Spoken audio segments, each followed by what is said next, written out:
የልዑል እግዚአብሔር ቤት ነው። ይሄ በጣም የከበረ ቦታ ነው። በጣም መቅደስ ነው። ከእሳትና ከነፋስ ተፈጠሩ ይባላል።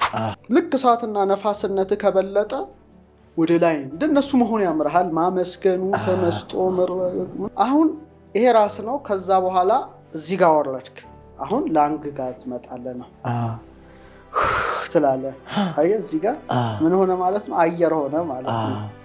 እንግዲህ በ24 ሪብስ የተከበበ የከበረ ቦታ ነው። ልብ እንላለን አይደለ?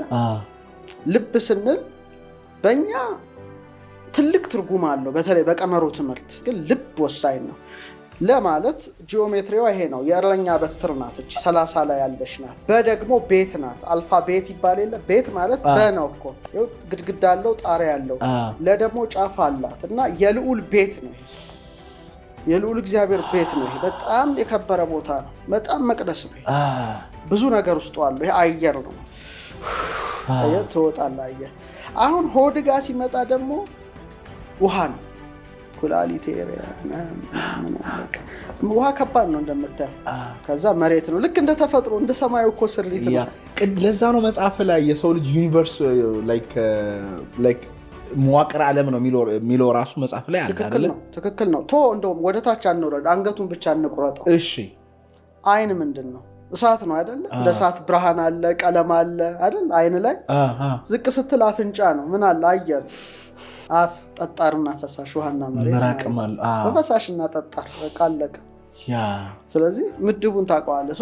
ሲያስቀምጠው ከፍ ያረጋቸው እሳትና ነፋስን ነው። እሳትና ነፋስ ደግሞ የመላእክት ባህሪ ነው። ከእሳትና ከነፋስ ተፈጠሩ ይባላል። እንዲህ ሲባል ግብር ሚሉት አለ። ምንድነው ምሳሌ? አሁን እንደ እሳቱ የረቀቁ እንደ ነፋሱ የፈጠኑ ለማለት ነው እንጂ ከዚህ ተፈጥሯል ለማለት አይደለም። ልክ እሳትና ነፋስነት ከበለጠ ወደ ላይ እንደነሱ መሆን ያምርሃል። ማመስገኑ ተመስጦ ምናምን ያምርሃል።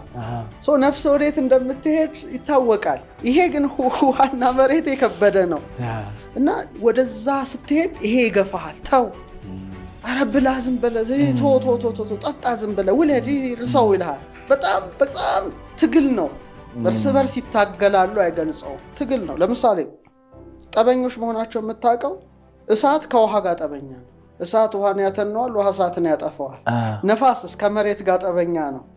መሬት ይገድበዋል፣ ያ ደግሞ መሬትን ጠርጎ ይሄዳል።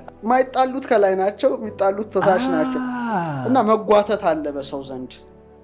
ለምሳሌ ሰው ክቡር ሲሆን አላወቀም፣ እንደ እንስሳ ሆነ ማለት እኮ መብላት፣ መጠጣት፣ መውለድ፣ መሞት። ይሄ ግን ይለያል። ስለዚህ አኗኗርህን ታውቀዋለህ። ነፍስ ከስጋ ስትለይ ወደ ላይኛው ዓለም ትሄዳለሽ። በቃ አለቀ። የኖርከውን በምድር ላይ ይሄ ነው የዛ ማኒፌስቴሽን ነው ላይ ያለው ማለት። ይሄ ደግሞ ከበለጠ ወደ ታች መውረዷን ማወቅ አለብህ። ምርጫ ያንተ ነው። ስለዚህ አሁን ገሃነመ እሳት ሲባል ጉድጓድ ምድጃ ምናምን ነው። መንግስተ ሰማያት ሲባል ሰማያት ውስጥ ያለ ዓለም እንደሆነ ልዕልና መሆኑን ታውቃለህ። ይሄ ደግሞ በጣም መውረድ መሆኑን ታውቀዋለህ። ስለዚህ ብሎ ማስተካከል አለብህ።